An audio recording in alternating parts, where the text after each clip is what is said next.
Alors, je ne sais pas si cette semaine, vous avez eu besoin de cet outil, ce casse-glace peut-être, certains parmi vous. En tout cas, moi j'en ai eu besoin jeudi. On reçoit un coup de téléphone de Père Alexandre qui partait et qui nous dit « Le stationnement, c'est une piscine ». Vous avez peut-être vu ça aussi par derrière chez vous. Alors, notre directeur intervient et dit « faut déboucher la piscine ». Donc il cherche la bouche d'évacuation d'eau, il prend le coupe-glace et puis il cherche la bouche d'eau pendant 1 heure. Puis moi j'essaie de lui dire « c'est là, à peu près, plutôt par là ». On ne la voyait pas évidemment, elle était sous une couche de glace. Et puis il dit « faut que je parte ». Et puis l'eau continuait à monter, qui menaçait de rentrer dans le sous-sol. Donc je dis « ok, je vais prendre la relève ». Donc je prends le coupe-glace, puis là j'essaie de me souvenir où est cette bouche d'évacuation d'eau. Et à ce moment-là, il y a Chani qui était avec moi, qui me dit « Père Brice, on va utiliser Google Maps ». Ah oui, je n'avais pas pensé. On regarde sur Google Maps, où est la bouche d'eau à peu près, ok, 3 pieds à gauche, 2 pieds à droite. Puis je cherche, on tape, il n'y a rien qui se passe. Moi, je m'attendais à ce qu'il y ait des grosses bulles et puis que l'eau d'un coup s'engloutisse. Et puis là, les cloches sonnent, c'est l'heure de la messe. Avant ça, on a prié. Puis je lui dis, Chani, on va poser un acte de foi, j'ai plus le temps, il faut qu'on y aille. Et donc j'invoque vraiment avec foi le nom du Seigneur pour qu'il nous aide à trouver cette bouche d'eau, c'est très concret, et j'ai pas que ça à faire, quoi. Bon. Seigneur, viens à mon aide. Et puis, je donne les derniers coups, il ne se passe rien. Bon. Puis je vais à la messe.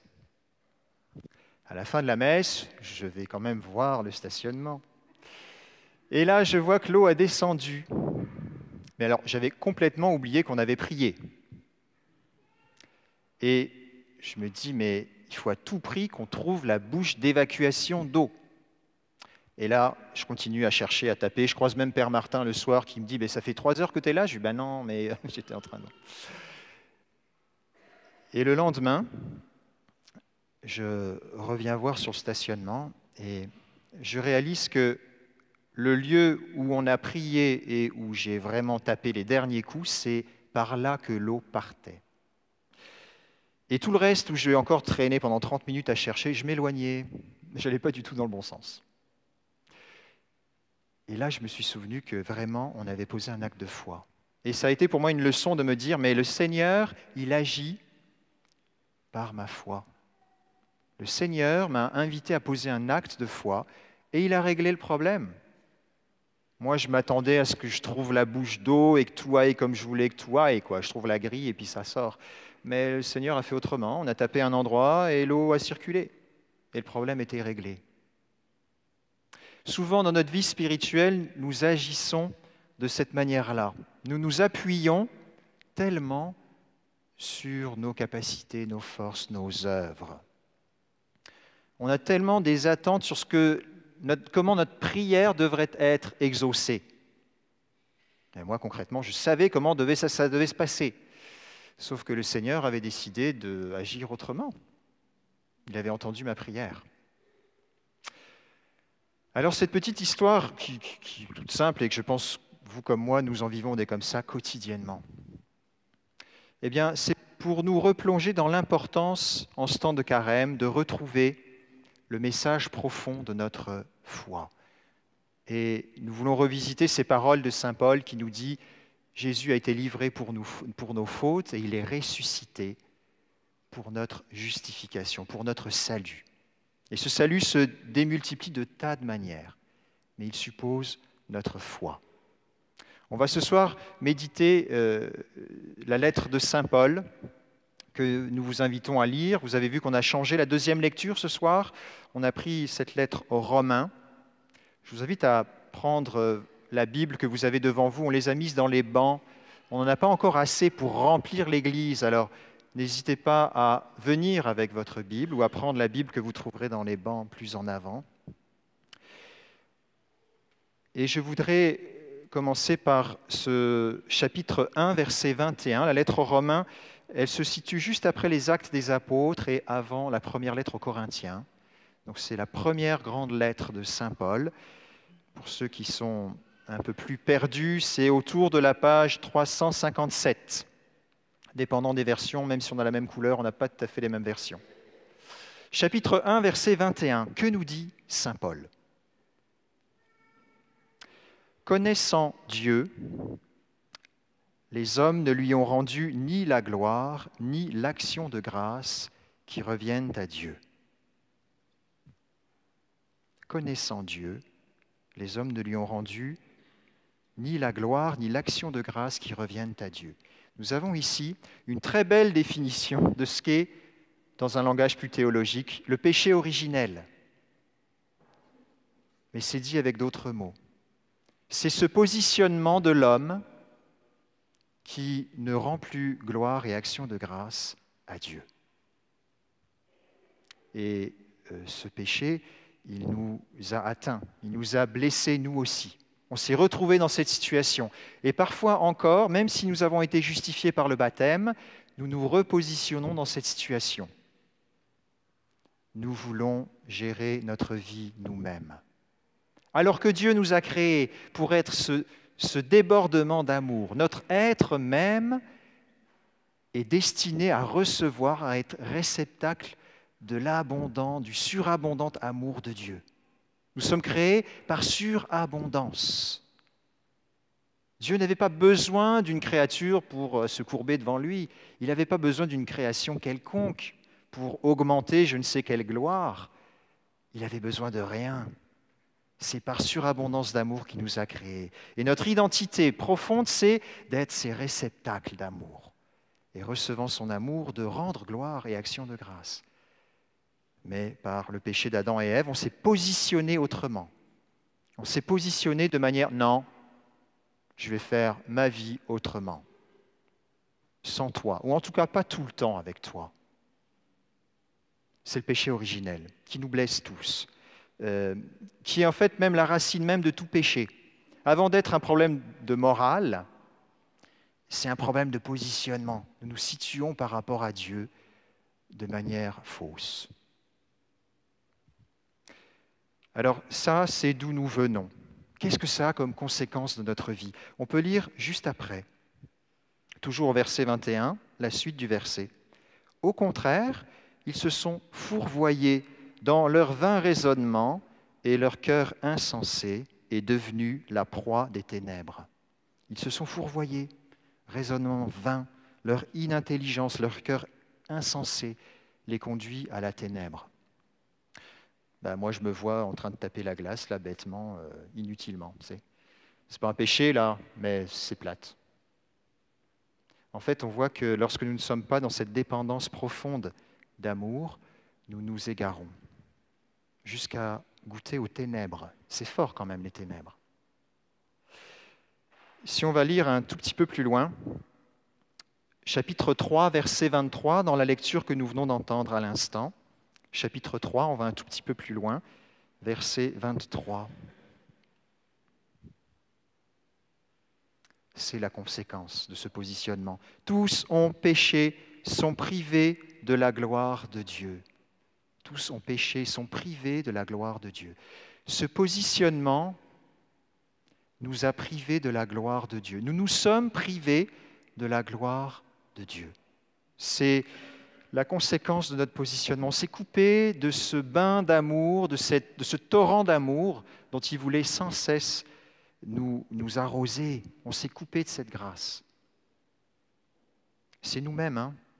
Il n'y a pas eu besoin de quelconque sanction. On l'a fait tout seul.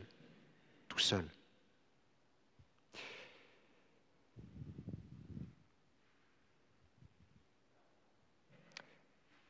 On va maintenant très simplement aller lire un tout petit peu plus loin. Maintenant, saint Paul nous dit qu'il y a quelque chose de nouveau. C'est quoi la nouveauté ? Allons au verset 28. Là, il me manque des morceaux à mon homélie, c'est pas grave. Pardon, allons au verset 21. Mais maintenant, verset 21, au début du paragraphe, indépendamment de la loi, la justice de Dieu a été manifestée. Maintenant, c'est quoi la nouveauté que saint Paul proclame ? Aujourd'hui, qu'est-ce qu'il y a de neuf dans cet état ? Eh bien, la justice de Dieu a été manifestée. Ce n'est pas simple pour nous de comprendre la justice de Dieu. Quand on comprend justice, en fait, forcément, on a une image humaine qui, en plus, est blessée par le péché originel.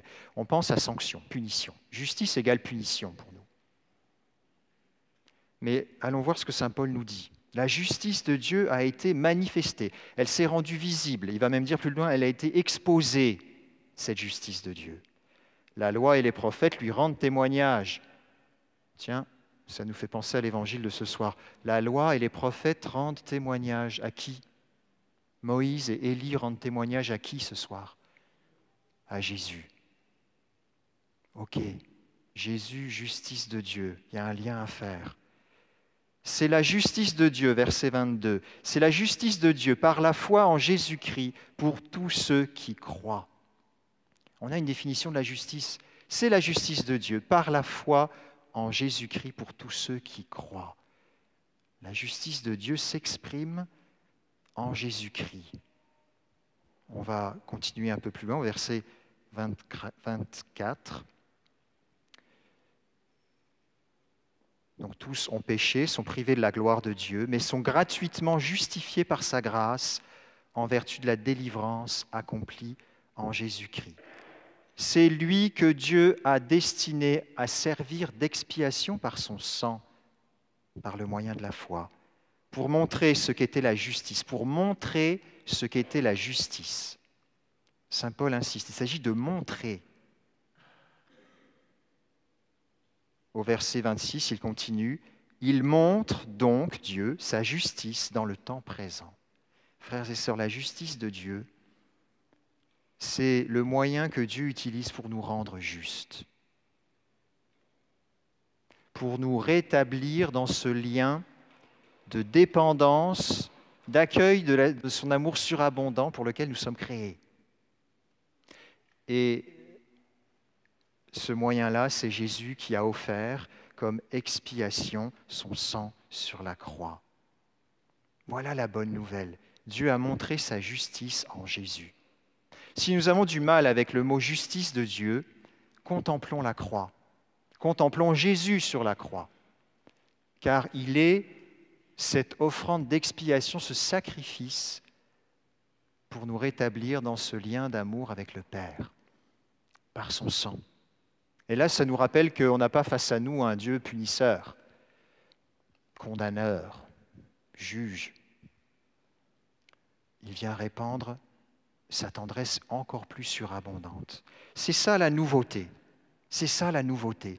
Et cette nouveauté, nous l'avons accueillie. Elle s'est réalisée sur la croix. Elle s'est accomplie dans nos vies par notre baptême. Au jour de notre baptême, nous avons été repositionnés dans cette dépendance d'amour avec Dieu. Ça a été fait. Nous avons été donc justifiés, rendus justes. Nous nous sommes remis à la bonne position, la position juste. Bon, sauf qu'on a encore les conséquences. Ce qui fait que nous nous redépositionnons dans notre agir, en tout cas, dans notre manière d'être, notre manière de nous comporter. Alors, ce moment auquel Paul nous invite, ce maintenant, ce aujourd'hui, il y a une manière de l'actualiser. Et là, saint Paul, vous allez voir dans ce passage, il insiste par la foi. C'est pour ça que je vous ai raconté cette petite anecdote en début. C'est par la foi que nous adhérons à ce mystère. Je reprends le verset 25. C'est lui, Jésus-Christ, que Dieu a destiné à servir d'expiation par son sang, par le moyen de la foi. Par le moyen de la foi. On est tellement tenté de nous justifier nous-mêmes. Comme les petits-enfants, vous savez, ils font une petite bêtise. C'est pas moi, c'est lui. Ou bien, finalement, on se trouve des excuses. J'ai pas fait exprès, et puis d'abord, voilà, on explique. En fait, le Seigneur nous dit et nous redit, tous ont péché, sont privés de la gloire de Dieu. C'est l'état dans lequel nous sommes, en fait. Mais par la foi, en Jésus Sauveur, tu peux être rendu juste. Tu te laisses justifier. C'est ce nouveau positionnement auquel nous sommes appelés. Accueillir Jésus de manière gratuite par l'acte de foi. Saint Paul insiste sur la gratuité. Gratuitement, tu n'as rien mérité. C'est pour ça que c'est bon de reconnaître que nous sommes pécheurs. On peut s'en plaindre, s'en lamenter, s'en insatisfaire, et dans le fond, c'est normal. Et dans le même temps, cet état, bien que nous puissions être pécheurs et justes, justifiés, nous ne sommes pas encore tout à fait saints, cet état-là nous rappelle que nous avons profondément besoin de la gratuité de Dieu. Nous ne méritons pas ce don d'amour. Et nous croyons souvent que nous devons nous convertir pour recevoir la grâce. Autrement dit, on doit mériter. En fait, ça va de pair. C'est que notre acte de foi va nous faire grandir dans la conversion. Notre acte de foi en Jésus Sauveur va nous faire grandir dans le repentir et dans le désir que notre vie soit transformée. Mais laissons d'abord l'œuvre de Dieu s'accomplir en nous. Dans l'oraison de début de la messe, Père Martin a prié en disant « Seigneur, nous voulons recevoir les fruits de ta parole. Les fruits de ta parole, pour que notre foi grandisse. » Alors Seigneur, nous te demandons d'accueillir les fruits de cette parole. Au verset 28, tu nous dis « Nous estimons en effet que l'homme est justifié par la foi, indépendamment des œuvres de la loi. » Seigneur, tu nous as libérés du joug de la loi, et même du joug des lois que nous nous imposons, de nos propres règles de vie, nos propres schémas de pensée, nos propres zones de confort. Tu nous invites à poser des actes de foi. Tu prends soin de nous. Tu nous as créés pour tout recevoir de toi, Seigneur. Donne-nous d'accueillir de manière plus abondante encore, ce soir, toutes ces grâces dont tu veux nous combler. Donne-nous de les recevoir maintenant, dans ce temps de carême, gratuitement, en toute gratuité. Donne-nous d'accueillir cette surabondance de ton amour en ton Fils Jésus sur la croix. Donne-nous de dire oui à la vie grâce à Jésus. C'est ça la foi. Oui à la vie grâce à Jésus. Amen.